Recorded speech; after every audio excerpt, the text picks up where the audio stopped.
Lo que es la estructura de un virus, ¿sí? ¿Cuál es la única función que cumplen? ¿Sí?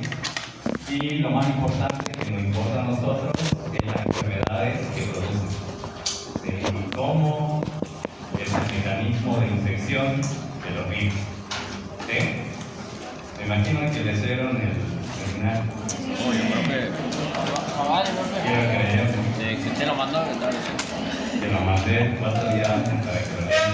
Vale. Bien. Yo tranquilo, yo nervioso. ¿Cómo? Usted tranquilo, yo nervioso. A ver. Yo sí le digo.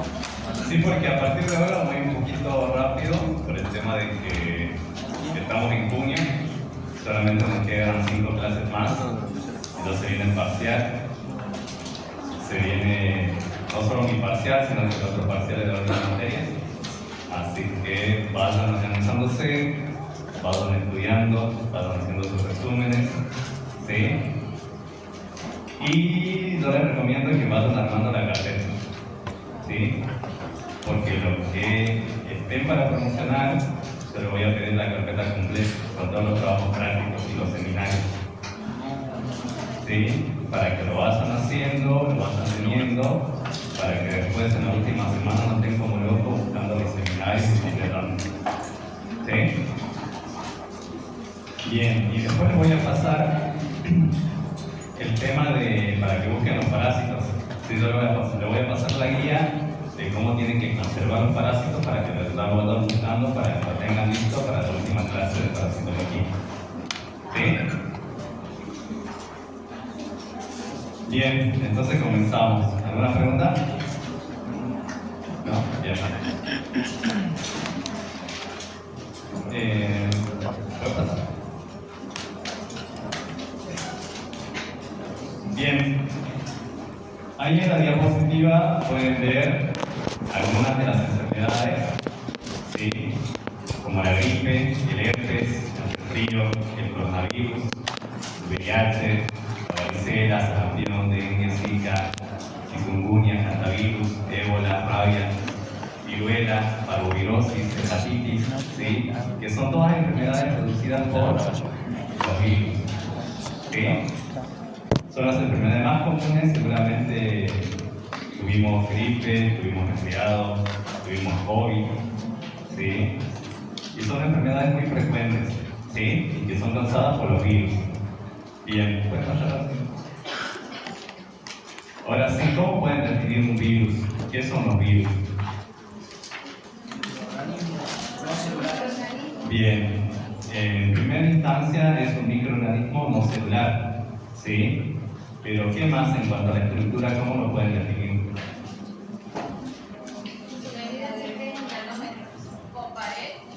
No, yo quiero que me den la definición de un virus. Aparte de que es un microorganismo no celular, ¿qué más me pueden agregar a eso? No tiene vida. Vean la definición. Bien. ¿Quién quiere leer la definición? Ahí lo tienen en el seminario. ¿Alguien? ¿Vos? A ver, ahí el compañero va a leer la definición.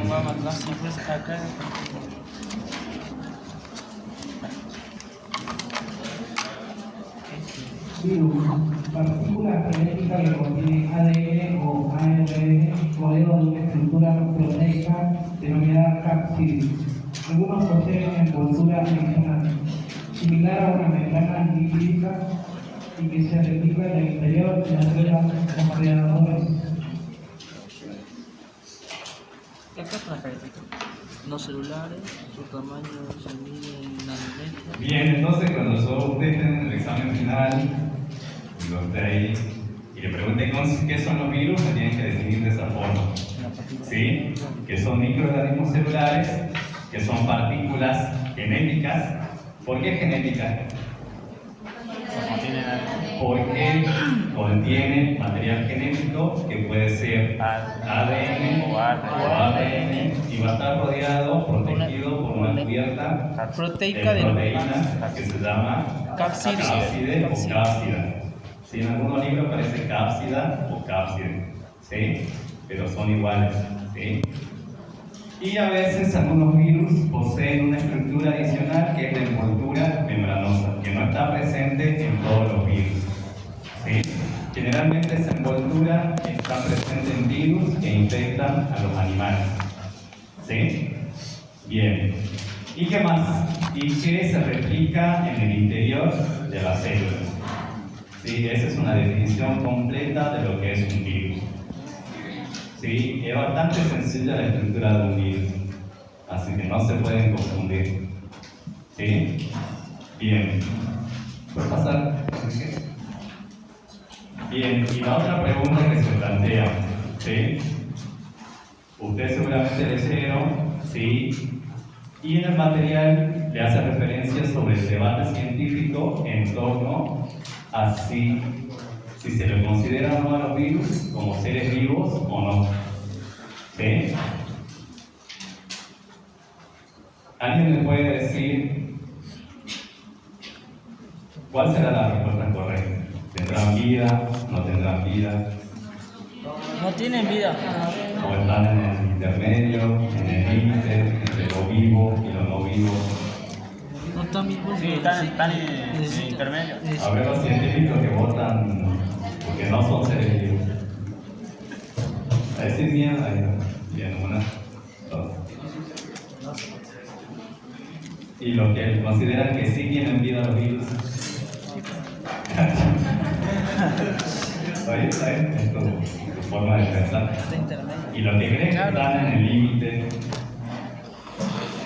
Miedo. Ese sí, intermedio, sí. Bien. Ese. Sí, entonces nosotros tenemos que tener una mirada hacia los virus como organismos, entre comillas, ¿sí? Que se encuentran en el límite de lo no vivo y lo vivo. ¿Y cómo se nota que alguien tiene vida o que un organismo tiene vida? ¿Cómo se manifiesta la vida? Bien, movimiento, reproducción, crecimiento, desarrollo, ¿qué más? Metabolismo. ¿Saben qué es el metabolismo, no? Bien, entonces sí, a nivel celular, si nos enfocamos en la célula realiza funciones o no. ¿Sí? Enmarcado en todo lo que es un proceso químico que es el metabolismo. Constantemente nuestras células de todo el cuerpo de nosotros, en estos momentos, están realizando metabolismo. Transformaciones químicas, liberación de energía, consumo de energía, ¿sí? Y si lo trasladamos a tejido, a órganos y sistemas, se traduce en funciones, ¿sí? Crecimiento, reproducción, relación, ¿sí? Entonces, de esa manera yo puedo decir que ese organismo tiene vida, ¿sí? ¿Y qué pasa con los virus? Está intermedio. Bien, los virus cumplen con todas esas funciones de crecimiento, se relacionan, ¿no?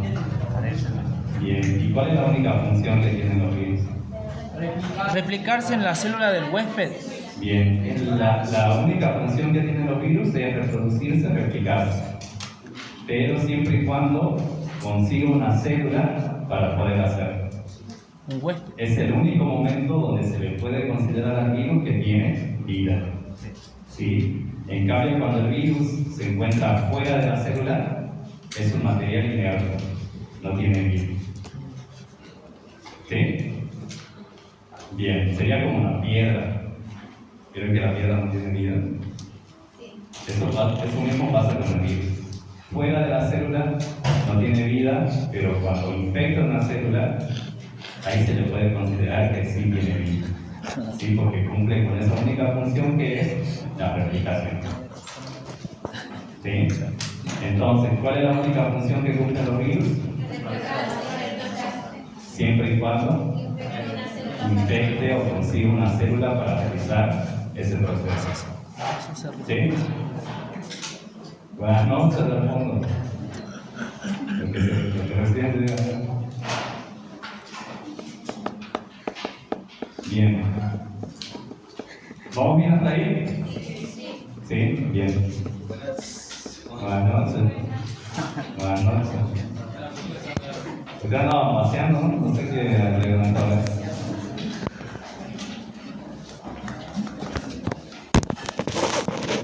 llegan a cerrar la puerta. Ahí. Buenas noches.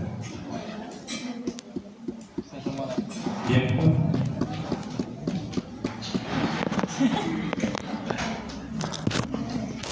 Bien, ahí están las características, ¿sí?, que hemos mencionado, ¿sí?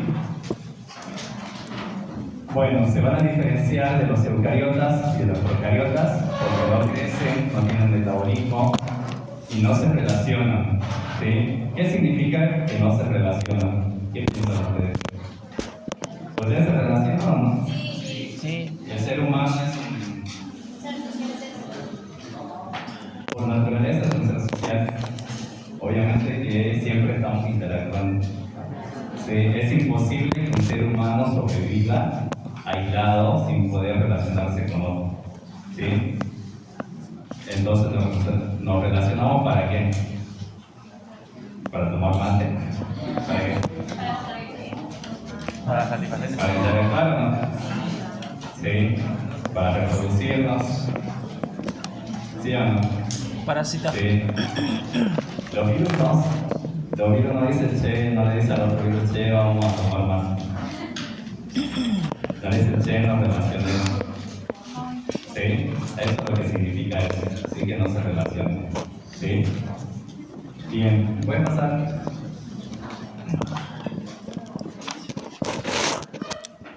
Bien, entonces, ¿por qué también se lo denomina parásitos intracelulares obligados? Ya la misma palabra está indicando. Sí, que para cumplir esa única función de replicación, ¿qué necesitan hacer? Entrar en la célula. Por eso se llama intracelulares. Obligados, ¿por qué? Porque sí o sí, para reproducirse el virus necesita una célula. Por eso son obligados. ¿Sí? Si no tiene células, ¿se va a reproducir? No. Bien. Entonces, ¿cómo se van a reproducir? Van a invadir la célula, ¿sí? Van a entrar adentro de la célula, eso significa que la va a infectar. ¿Sí? Luego, ¿qué hacen? Controla las funciones de la célula y hace que la célula trabaje para el virus. ¿Sí? Tienen esa capacidad. Entonces la célula, pobrecita, empieza a trabajar para el virus. ¿Sí? Como una esclava. Es como un ataque zombie, más o menos. Ya vamos a hablar de eso. Y entonces vamos a utilizar toda esa maquinaria metabólica de la célula para producir nuevos virus. ¿Sí? ¿Puede pasar? Pasa. Entonces, por eso que se consideran también a los virus como infecciosos. ¿Sí? Porque para que puedan sobrevivir en lo que es la naturaleza, necesitan sí o sí infectar organismos. ¿Por qué? Porque los organismos están conformados por células. ¿Sí? Entonces, hay virus que afectan a las células vegetales de las plantas, hay virus que afectan a las células de los animales, hay virus que infectan a bacterias, ¿o no? Porque las bacterias también están formadas por células. ¿Sí? Por eso es que son infecciosos y como consecuencia de esa infección se producen las enfermedades. ¿Sí?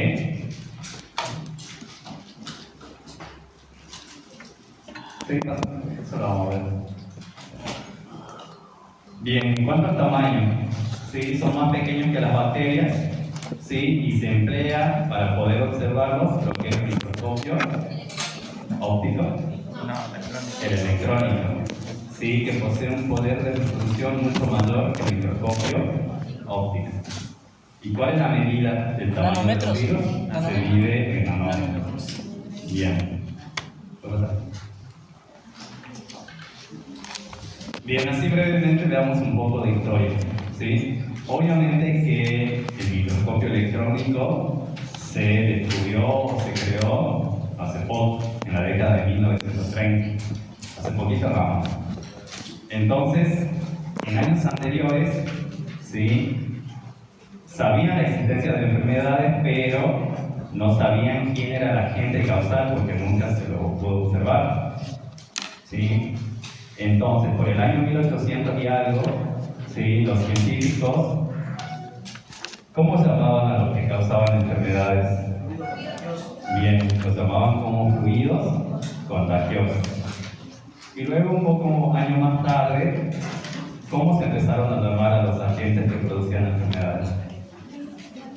Bien, agentes filtrables. ¿Por qué? ¿Por qué filtrables? Ahí lo dice ahí. ¿Por qué? Bien, ¿qué hizo Meyer? Hizo un filtro para ver si podía pasar hoy el virus. ¿Seguro? Pues Meyer o otro. No, hizo que si la gente la planta ahora. Bien, él solamente demostró que había una enfermedad que se transmitía de una planta a la otra. Sí, luego viene el ruso, Ivanov. Él bien, utiliza un filtro, y ese filtro ¿qué hacía? Bien, retenía las bacterias, porque recuerden que las bacterias sí se descubrieron antes que los virus. ¿Sí? Entonces, como ese filtro retenía las bacterias, había algo más que estaba produciendo la enfermedad en la planta. ¿Sí? Para eso, ¿qué experimentos realizaron? ¿Qué hicieron con ese filtrado que obtuvieron? Bien, ¿le suena algo similar a lo que hizo Koch? Sí, es algo similar que hizo Koch, pero en este caso utilizaron plantas. Plantas. ¿Sí? Puede pasar Bien, aquí tienen la planta del tabaco, seguramente la conocen, los que son en la zona del Carmen, Perito. Sí, los que fuman. ¿Y Rupita? Sí. Yo no Acá fumo, pueden no. ver planta del tabaco. El nombre científico es nicotina tabaco. ¿Qué Nicotina porque produce la nicotina. Sí. ¿Qué es el tabaco? Bien, entonces pueden ver una planta enferma. Vieron que las hojas presentan como una mancha marrón. Ese es el mosaico. Eso es lo que está indicando una infección vírica. ¿Sí? Bien, entonces, ¿qué hicieron los científicos? Agarraron las hojas de la planta de tabaco, la trituraron y la hicieron pasar por el filtro. ¿Sí? Obtuvieron el filtro y ¿qué hicieron? La colocaron en una planta sana. Y esa planta también empezó a manifestar los síntomas del mosaico de tabaco. Entonces, de esa manera, pudieron determinar que había algo más pequeño que las bacterias que estaba causando la infección. ¿Sí? Y a la par también, en 1935, se produce o se crea el microscopio electrónico.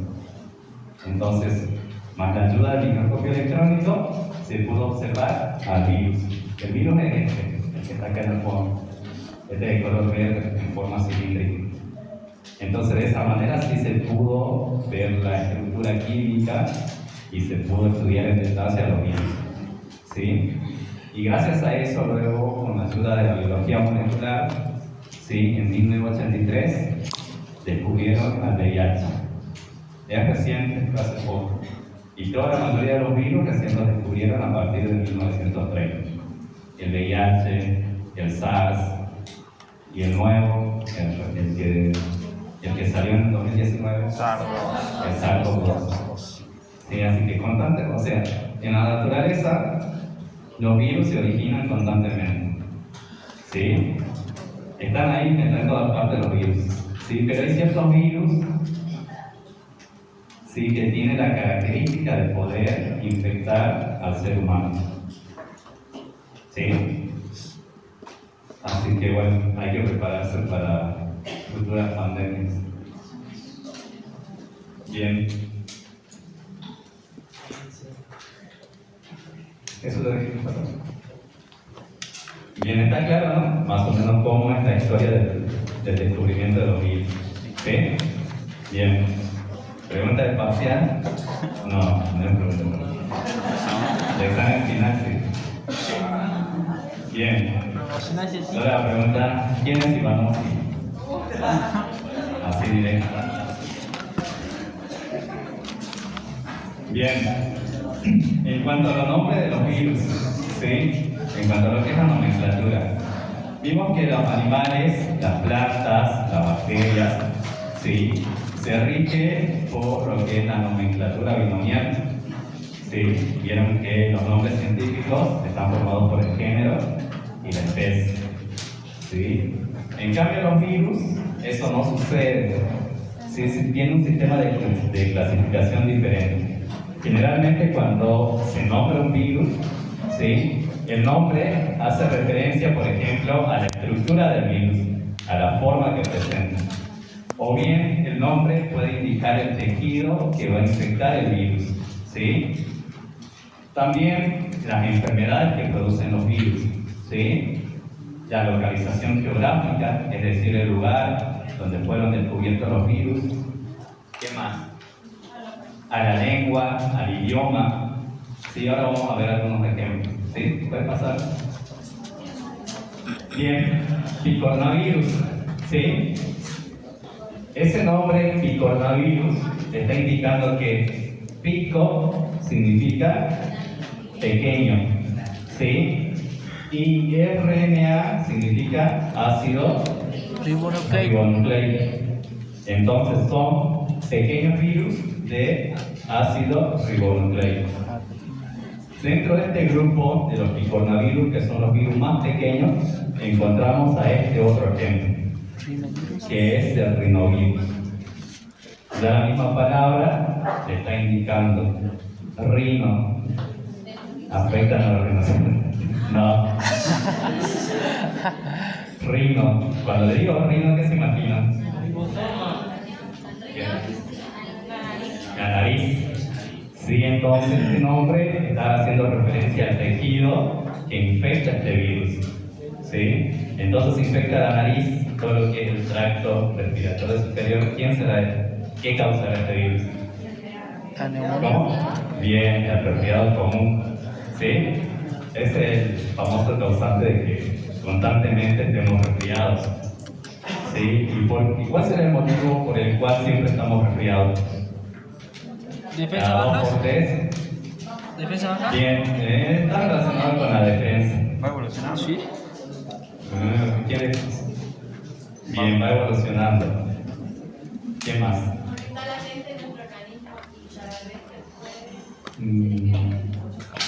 Esos virus no, digamos. Estos tienen otro mecanismo.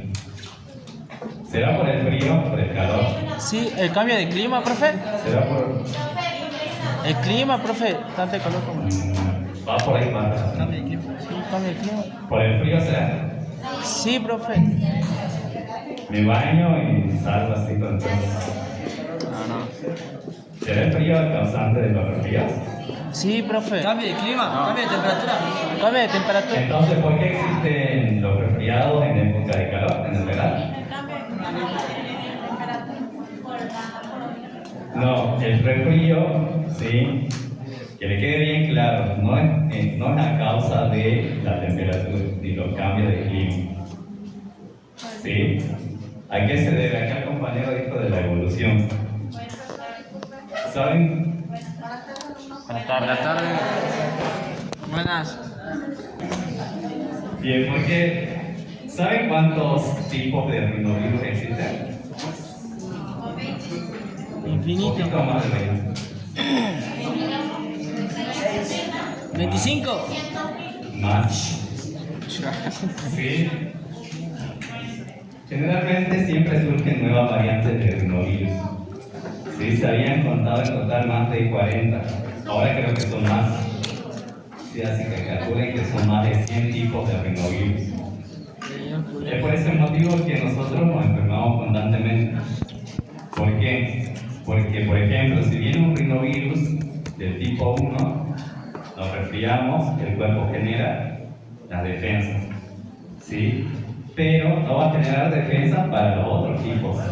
Entonces, si viene el tipo 25 que me infecta, me voy a resfriar. Pero el cuerpo va a generar los anticuerpos para el 25. Si viene el 120, nos vamos a resfriar también porque no tenemos la defensa. Sí, por eso es que constantemente nos resfriamos. Y constantemente el cuerpo va creando los anticuerpos para cada tipo de rinovirus. Sí, ese es el motivo por el cual nos resfriamos.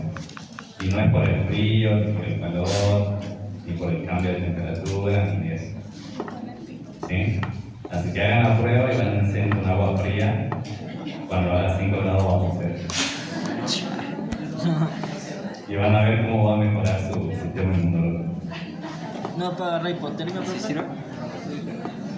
Bien, entonces, el coronavirus. Ya el nombre del virus está indicando a qué se hace referencia. Tiene forma de corona. Lo que va a dejar libre. Bien, entonces, el nombre del coronavirus hace referencia a esa corona que pueden ver de espículas. ¿Sí? De ahí viene el nombre coronavirus.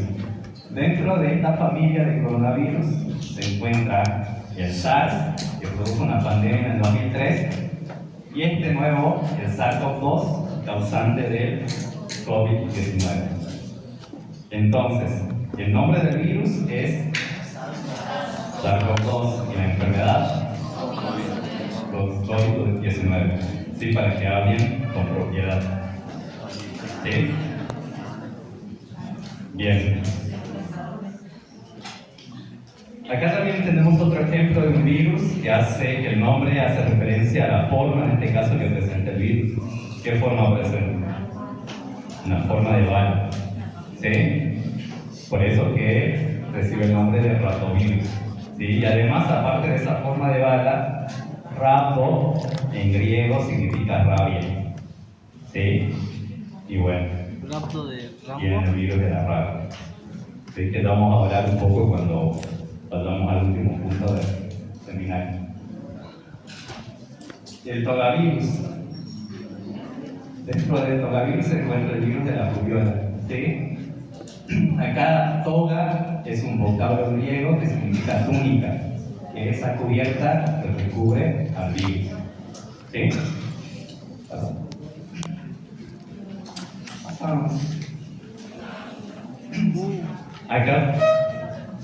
Acá tenemos al retrovirus, ¿sí? Que dentro de esta familia de retrovirus encontramos al virus del VIH, ¿sí? Retro significa inverso. Cuando veamos cómo se replica el retrovirus, porque tiene un mecanismo muy particular para replicarse. Y es es uno de los motivos por el cual no se puede, o hasta ahora no se puede encontrar una vacuna eficaz, porque el virus tiene ese mecanismo de replicación. ¿Sí? Y otro más motivo por el cual se hace muy difícil obtener la vacuna contra el VIH. ¿Sí?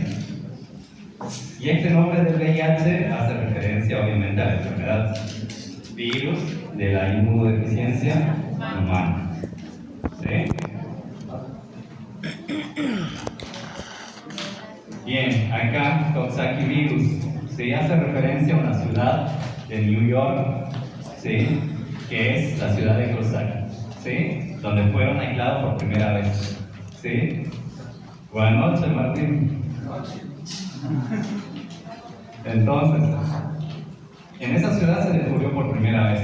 ¿Sí? Y este es el famoso virus, no sé si recuerdan el brote del año pasado de los niños, de las erupciones de piel y manos.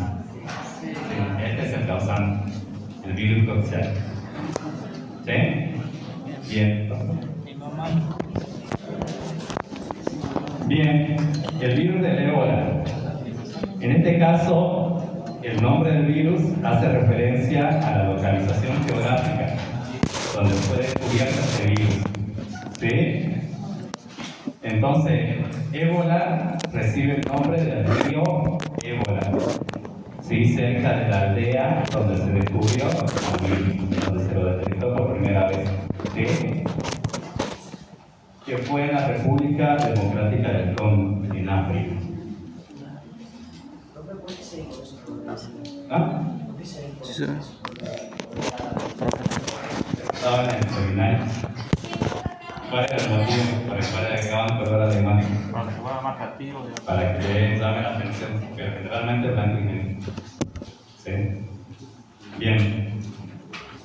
Entonces, esto hace referencia al lugar donde fue descubierto. ¿Sí? Este es uno de los virus más infecciosos que existen en el planeta. Tiene una tasa de mortalidad del 90%. ¿Sí? Y se transmite prácticamente por todos los fluidos: sangre, sudor, lágrimas, orina, a través de las relaciones sexuales, a través de una herida, ¿sí? Si entra en contacto con la sangre del enfermo o si tuviste contacto con murciélagos que estuvieron enfermos, ¿sí? Y la única vía con la cual no se sigue propagando el virus es por vía respiratoria. Si no, no estaríamos acá. Sí, porque los virus que tienen ese modo de transmisión a través de la vía respiratoria son más rápidos, o no, en el caso de la gripe, el resfrío. Sabían que uno enfermo en la casa con gripe, ya al otro día empieza a morir, porque es muy rápida la propagación por vía aérea. Pero este virus, menos mal que no lo tiene. Pero si muta, puede ser que sí. Y ahí estamos podridos todos. ¿Sí? Bien. El virus del Zika. Este virus llegó a América recién en el año 2014. ¿Sí? Pero fue descubierto en 1947 en un mono que es el macaco rhesus, en el bosque de Zika, que está en Uganda, en África. ¿Sí? De ahí viene el nombre del virus del Zika. ¿Sí? Que produce síntomas muy similares al dengue. ¿Puede pasar? Bueno, en este caso arbovirus, el nombre hace referencia a que estos virus son transmitidos por artrópodos. Dentro de los artrópodos encontramos a los insectos y entre ellos a mosquitos. ¿Sí? Entonces, dentro de esta familia encontramos al virus de la fiebre amarilla, el virus del dengue y el virus del Nilo occidental. ¿Sí? Chikungunya. Chikungunya, no es chikungunya, con niña. Es chikungunya, ¿sí? Bien, esa palabra viene del idioma de una tribu, ¿sí? De la tribu Makonde, que es una tribu de Tanzania, también en África, ¿sí? Que significa postura retorcida. ¿Por qué? Porque este virus produce los mismos síntomas que el virus del dengue. El virus del dengue afecta principalmente en la articulación, ¿sí? Y eso le da la sensación a la persona que prácticamente le están rompiendo los huesos, y por eso adquiere esa postura retorcida, ¿sí? Bien, eso significa chikungunya. Es una enfermedad más leve que el dengue, ¿sí? ¿Puede pasar? Bien, hablando del dengue también, dengue proviene de un vocablo, ¿sí? Dinga o yenga, ¿sí? Que en la voz suajili significa ataque repentino parecido a un calambre o un estremecimiento provocado por un espíritu malo. Porque pasa lo mismo que en el chikungunya, ya que el dengue produce esos fuertes dolores articulares y, bueno, obviamente que las personas en esa tribu pensaban que la persona al estar doblada, si al tener esos movimientos, pensaban que estaba poseída por un espíritu malo. De ahí viene el nombre de dengue, ¿sí? Que está presente acá en América desde el año 1983. También surgió en África. Vieron que todos los virus vienen de África, ¿no? Sí, África es un continente productor de virus a nivel mundial. Hay una riqueza, no se imaginan la riqueza de virus que hay. Y no se sabe cuándo va a salir uno que sea bastante mortal y afecte a los seres humanos. ¿Sí? La mayoría son del África. ¿Y saben cómo llegó acá a América? ¿Llegó volando el mosquito? ¿Qué creen ustedes? Se subió un avión. ¿Cómo? Se tomó un avión. ¿Cómo? Se tomó un avión. Generalmente no viene en barco. Sí, a través de cargamentos que cargaron en el barco, se colaron mosquitos, sí, y de esta manera se van y en avión. sí, a la parte de Brasil, Y generalmente este mosquito, obviamente que está, el mosquito que transmite el virus, ¿no? Está muy relacionado a ambientes tropicales. Sí, entonces Brasil empezó a propagarse hacia los países de América del Sur. Argentina, Uruguay, Chile, sí. Y ahora pueden ver que todavía están circulando los mosquitos. Porque ahora tendríamos que estar con una campera polar en este mes. Entonces pueden ver cómo el cambio climático está produciendo el aumento de temperatura y estos cambios, porque no sabemos si estamos en verano, estamos en primavera. Sí, porque cambió bastante con respecto al año pasado. Porque hasta ahora siguen circulando los mosquitos. Pues yo me voy a dormir y después... ¿No?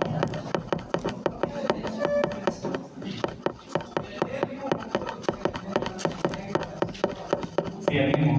Aedes aegypti puede transmitirte dengue, zika o chikungunya. ¿Sí? No. Chulo, el puneta. No. Super severino. Claro, poderoso el curioso. Genéticamente sí lo podemos hacer. Porque ahora para controlar eso se pueden modificar genéticamente los mosquitos y sí, se puede. O sea, yo puedo agregar un virus del VIH al mosquito para que se transmita. ¿No, pero se puede modificar el mosquito? Sí, genéticamente. Puede ser como un arma, una... Ahora se puede hacer todo ahora en la parte genética. Puede ser un arma biológica, sí. Además, si vos querés que tu hijo salga con ojos azules, que no tenga enfermedades, se hace una edición en los genes de tus hijos para que tenga esas características. Pero obviamente tenés que pagar $100. ¿Se puede hacer un arma biológica propia? ¿Sí? Pero nadie quiero dar idea porque... Sí. ustedes son medio... Son re loquitos, dice. Ustedes hacen más miedo.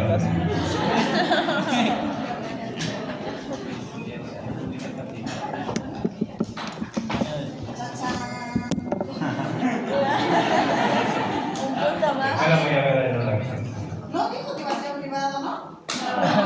No, después vamos a tomar un café. No. Yo me lo pido entonces, si no lo quiere. Bueno, usted dijo si trae un café, Todos queremos él saber. iba a contar qué noche tuvo anoche. Veamos el tamaño. Profe, no escribe la pregunta. Profe, específico. Bien, volvamos al tema del virus.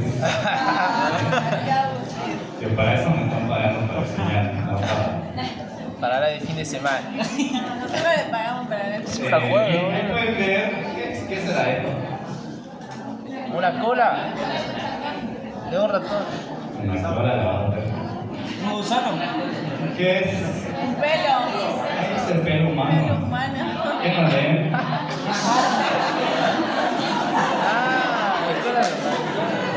una cola. Bien, ahí tienen un pelo humano, sí, luego tienen un grano de sal, luego tienen las bacterias acá, y acá recién aparecen los virus. Por ejemplo, el coronavirus es de color rojito y el virus del Zika. Esos son los micrófonos. ¿Vieron que? A ver, arranquense en un pelo acá. A ver, Frank. A ver, compañero. Comparen Ahí también la misa. el tamaño del pelo con el tamaño de los virus. Vieron como muy pequeñitos. Y vieron que ese tamaño pequeñito es el que produce todos los síntomas cuando tenemos la enfermedad. Cuando vamos encagados de la garganta y sentimos esa irritación, que es por los virus. Vieron que tienen esa capacidad tan pequeñita, pero se hacen que no te... ¿Sí? Entonces el tamaño sí importa. Tanto. No sé por qué la relacionan con la otra. Ni tanto ese. Estamos hablando del virus. Ya se atacó. Sí, porque es común. Me cancelaste el curso de educación sexual integral.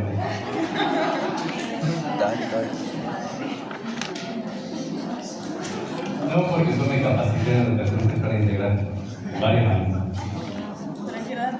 Y uno detecta eso en la fácilmente.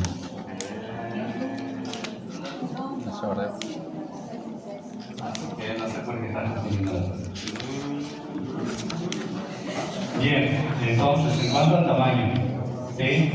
Ahí pueden ver los ejemplos a la comparación. Acá tienen el Escherichia coli, que es una bacteria, ¿sí? Y luego tienen los diferentes tamaños de virus. Entre los más grandes, el virus de la viruela, que está acá, el povirus, y el parvovirus, ¿sí? Y el picornavirus, que son los más pequeñitos. ¿Sí? Bien. ¿El parvovirus solo en las mascotas? En la mascota, generalmente sí. Después hay un parvovirus que sí afecta al humano. ¿Sí? Pasando. Y en hablar un poco de la estructura. Si la estructura es muy sencilla del virus, si solamente está conformado generalmente por dos partes, ¿sí? Que es el genoma, que es el ácido nucleico, el material genético, que va a estar rodeado por la cápside, esta capa de proteínas, ¿sí? La mayoría de los virus está formado por genoma y cápside. Hay algunos virus que poseen esa envoltura adicional, ¿sí? Que es la envoltura membranosa. Entonces, si yo le pregunto cuál es la estructura básica de un virus, ¿qué me van a responder? Genoma, cápside y algunos virus, envoltura. No se pueden no confundir, pero igual se confunden. ¿Pasan? ¿Esa es pregunta de examen? Sí, de examen. Pregúntalo al otro, pregunta. Bien, el genoma. Entonces, dijimos que el genoma es el conjunto de genes, ¿sí? Que se encuentra en el ácido nucleico, que puede ser ADN o ARN. ¿Sí? Esos genes, ¿qué codifican? Por ejemplo, el material genético del virus, como así también las proteínas virales. Es la única información que posee el material genético del virus. ¿Sí? ¿Ustedes saben cuánta información posee la célula de nosotros?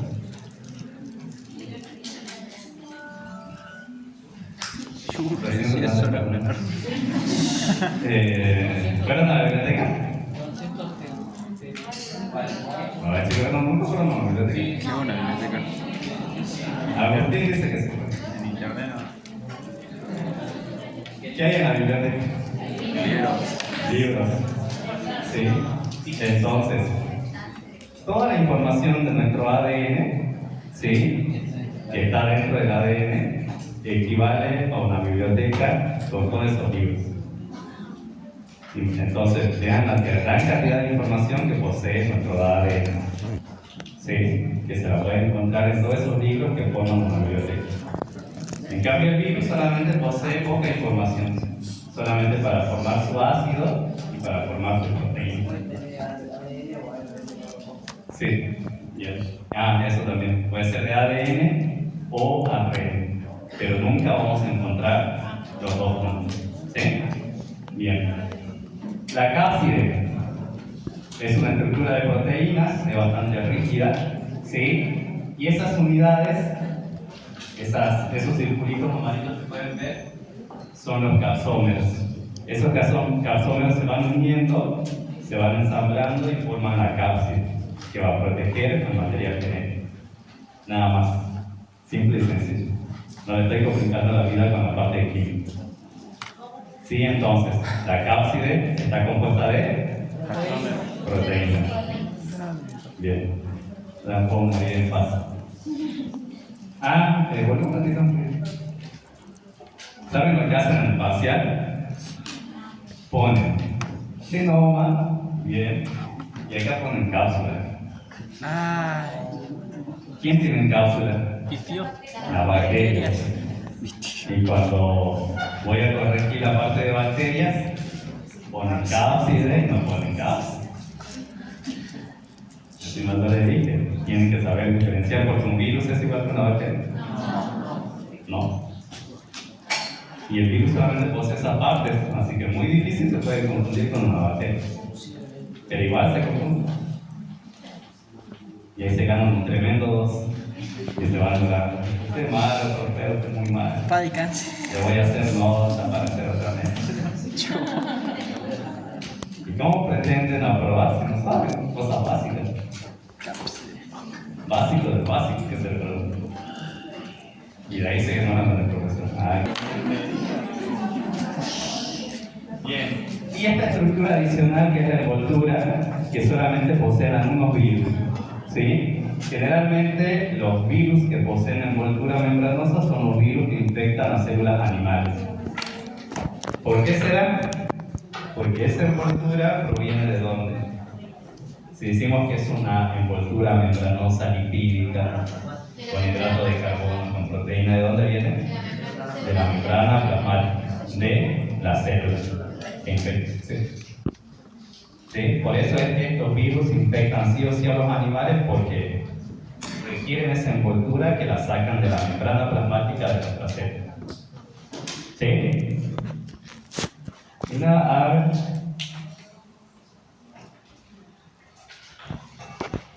Después de comentar. Pasamos a la. Bien, y generalmente los virus que poseen envoltura también poseen espículas. Esas espículas sí son fabricadas, o sea, sí lo contiene la información genética del virus. ¿Sí? Esas espículas no están en la membrana de la célula de nosotros. El virus es la que la produce. ¿Sí? Bien. Y esas espículas generalmente sirven para que se pueda unir a la célula que va a infectar. Para eso sirven las espículas. ¿Sí? ¿Puede pasar? Bien, ahí pueden ver el ejemplo del virus de la gripe. ¿Sí? Que posee las espículas. ¿Sí? Que es la espícula H y la espícula N. ¿Sí? Y el virus de la gripe, obviamente es que hay varios subtipos. Escucharon de H1, N1, H5, N5, H3, N2. Es porque se proviene de las variantes que se producen por la mutación de las espículas. Lo mismo que el COVID. ¿Sí? El COVID también tiene espículas, que es la espícula S. ¿Sí? Por eso es que generalmente los virus de ARN son virus que tienen mayores mutaciones. ¿Por qué? Porque ustedes saben que el ADN que tenemos en nuestra célula es bastante estable como material genético. ¿Vieron mitosis? Sí.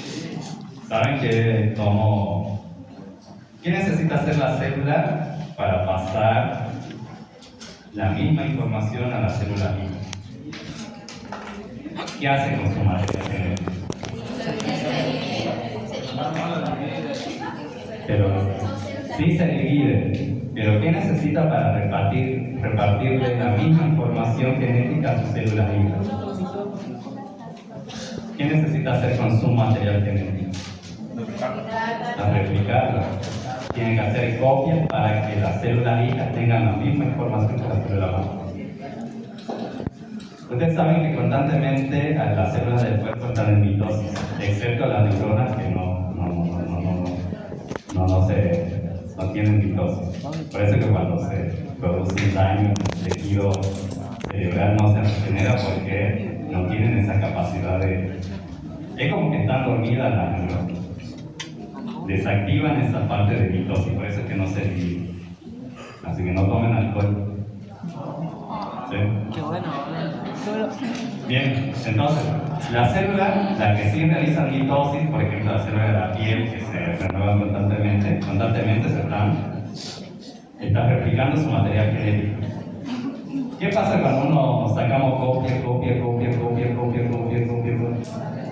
¿Cómo salen al último las copias? Algunas salen borrosas, algunas... Sin color. Entonces, así tienen que pensar qué ocurre en la célula. La célula replica, su material genético lo replica, y en ese proceso pueden haber mutaciones, pueden haber errores. ¿Sí? Pero la célula también tiene un mecanismo para detectar los errores. ¿Sí? Pasa una enzima que corrige. ¿Sí? Supongamos que tenemos acá nuestro ADN. Si hay acá un error, va a pasar esa enzima corrigiendo. detecta cada uno y lo corrige. Y de esa manera permite que ese material esté adecuado para pasarle a la celda ahí. Si no corrige el error, puede pasar esa mutación. Esa es la ventaja del ADN, ¿no? Si tuviéramos como ARN nuestro material genético, el ARN no tiene ese sistema de corrección. Entonces, cuando se produce una mutación en el ARN, sí o sí va a seguir pasando. ¿Sí? Porque carece de ese mecanismo. Por eso que nuestras células poseen ADN en vez de ARN. No seríamos mutantes. ¿Sí? Bueno, eso pasa con los virus. Al ser de ARN, mutan constantemente. Y esas mutaciones van a producir cambios en las espículas. Y aparecen las variantes. En el caso del COVID, primero teníamos la alfa, luego la gamma, la delta, la epsilon, la omicron, la eta, la tita. Casi ocuparon todo el abecedario. Sí, por la gran cantidad de variantes, porque son virus de ARN y mutan constantemente. ¿Sí? Y esa mutación que puede producir que se cambie la forma. ¿Sí? Entonces el virus, obviamente que necesita seguir infectando. Pasar a la siguiente. Bien, entonces, eso es lo que le explicaba. Nuestro cuerpo se va a defender, va a detectar al virus y ¿qué va a producir? Esos son los de color verde. Anticuerpos, que son proteínas que producen los linfocitos B del sistema inmunitario. ¿Sí? Esos anticuerpos que hacen, dijimos que las espículas son necesarias para que se puedan unir con el receptor de la célula. ¿Qué hacen los anticuerpos? ¿Qué pueden observar? Se unen a la espícula del virus y el virus se va a poder unir. No. Entonces ahí sí lo cagamos al virus. No puede ingresar a la célula. Pero el virus cuenta con las mutaciones. ¿Qué va a hacer el virus? Va a cambiar la forma de la espícula para que, porque necesita replicarse, necesita infectar. Entonces va a cambiar la forma de la espícula y nuestras células va a producir anticuerpos, pero no se va a poder unir porque la espícula está cambiada. ¿Sí? Entonces, los virus también buscan su mecanismo para seguir infectando. ¿Sí? Bien. Era lo mismo que pasaba en el coronavirus con el tema de los niños, los bebés, no agarraban, digamos, el coronavirus porque no tenían la misma enchufe, digamos, ¿no? ¿El mismo receptor?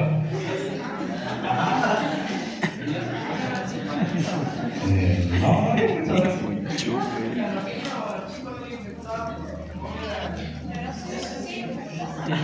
a la niña sí, pero no le producía síntomas graves.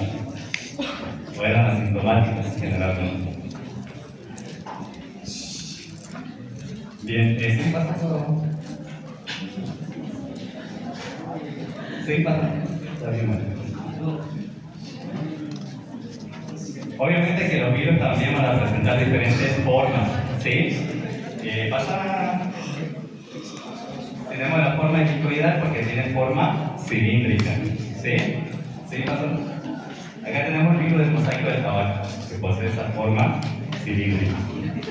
Acá tenemos los icosaédricos, que prácticamente hace referencia a la forma geométrica que presentan los virus, ¿sí? Entonces yo te pregunto a vos, a ver, ¿dónde está Gonzalo? Si te pregunto a vos, ¿qué forma presenta un virus icosaédrico? Vuelvo para el año. ¿Qué forma? Forma geométrica. ¿Sí? ¿Nada más? No se compliquen cuando le voy a preguntar cuántas caras tiene un cubo. ¿Cuántas caras tiene el icosaedro del virus? Cuente cada uno de los calzómeros, no les voy a preguntar eso. Solamente la forma. Tiene forma geométrica. Hexágono. Forma geométrica. ¿Sí? No se compliquen, tienen forma icosaédrica, forma geométrica. ¿Sí? ¿No ven que tienen forma geométrica?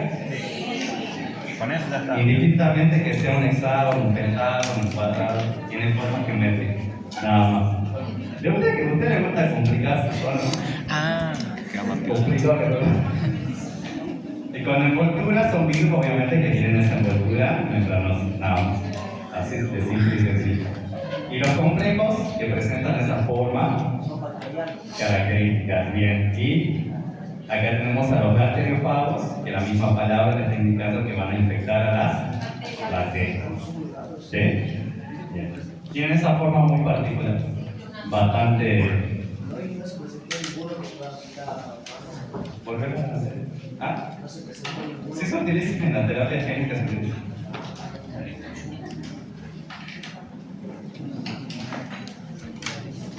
Ya vamos a hablar un poquito de terapia génica. Bien, ahora la pregunta del millón. ¿Saben que tenemos los virus con cápside desnuda? Es decir, que no tiene envoltura. Y tenemos los virus con envoltura. ¿Sí? Obviamente que debo otorgar protección al material genético del virus para que se pueda transmitir de un operador a otro. ¿Sí? Ahora la pregunta del examen final. Y de parcial. A ver, Maizara, ¿dónde se va? Bueno. Entonces tenemos virus desnudo, virus con envoltura. ¿Sí? Ahora, cuando el virus está fuera del cuerpo, está en el ambiente, ¿sí? ¿Ustedes qué piensan? ¿Que un virus con cápside desnuda o un virus con envoltura, cuál de los dos va a ser más resistente a las condiciones ambientales? Que levanten la mano los que piensan que son los virus que tienen envoltura, son los más resistentes. Agustín, levanta la mano. Y los que piensan que los virus con cápside desnuda son los más resistentes. Martín no está de acuerdo. ¿Va a decir que son los dos resistentes? Está más dormido que... Bien. ¿Cuál es la respuesta? Los virus que son más resistentes al calor, a la desecación, a los ácidos, al detergente, a los desinfectantes, son los virus con cápside desnuda. Son los más resistentes. ¿Puede pasar? ¿Ah? Cápside desnuda. Bien, ¿por qué? Porque al tener solamente esa estructura de proteínas, sí, solamente le otorga esa rigidez. Entonces, cuando esté en el ambiente, va a soportar a la desecación, a los ácidos, detergentes, al ácido clorhídrico, al bilis del tracto entérico, y por lo tanto estos virus solamente se transmiten por la ruta fecal oral. ¿Sí? ¿Puede pasar? Bien, y ahí tenemos ejemplos de virus con cápside desnuda. El adenovirus son los que producen la conjuntivitis generalmente, o el mal de ojo. El que dice, no me mire porque no me pasa. Después vamos a hacer un ojo hinchado y pegado. Sí, generalmente estos virus producen la conjuntivitis adenovirus, que es un virus con cápside desnuda, como pueden ver. Allá arriba tienen al poliovirus, que es el virus que produce la poliomielitis, que produce la famosa parálisis infantil en los niños. Cuando antes no existía la vacuna, generalmente la mayoría de la población infantil quedaba paralítica, porque este virus se transmite por la vía fecal oral.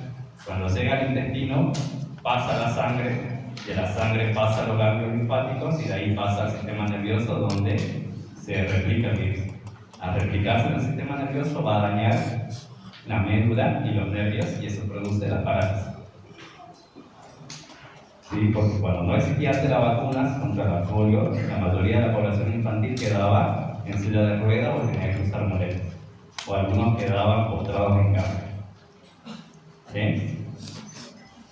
Y luego tenemos el parvovirus, el famoso parvo, que le produce la enfermedad de la parvovirosis en los cachorros, seguramente. ¿Cuál es el síntoma principal de la parvovirosis en los cachorros?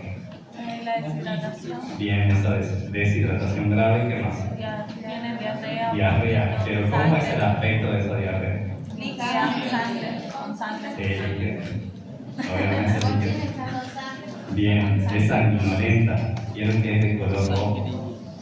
Porque como dijimos, estos virus solamente se transmiten por vía fecal-oral. Sanguinolenta. Cuando el perro, el cachorro, generalmente los que son más afectados, cuando se infectan con los virus, el virus llega al intestino. ¿Por qué sobrevive al estómago? Porque dijimos que son resistentes al ácido. ¿Sí? Entonces, pueden pasar el estómago tranquilamente, llegan al intestino, donde empiezan a replicarse. Invaden la célula del intestino y los virus, al liberarse los nuevos virus, van a dañar las células del intestino. Y eso se traduce a que el cachorro tenga esa diarrea con sangre. Prácticamente le destruye el intestino. Por eso, si ustedes no le llevan a tiempo al cachorro a recibir el tratamiento adecuado, muere, porque es mortal en el ambiente. Y son virus que resisten mucho en el ambiente.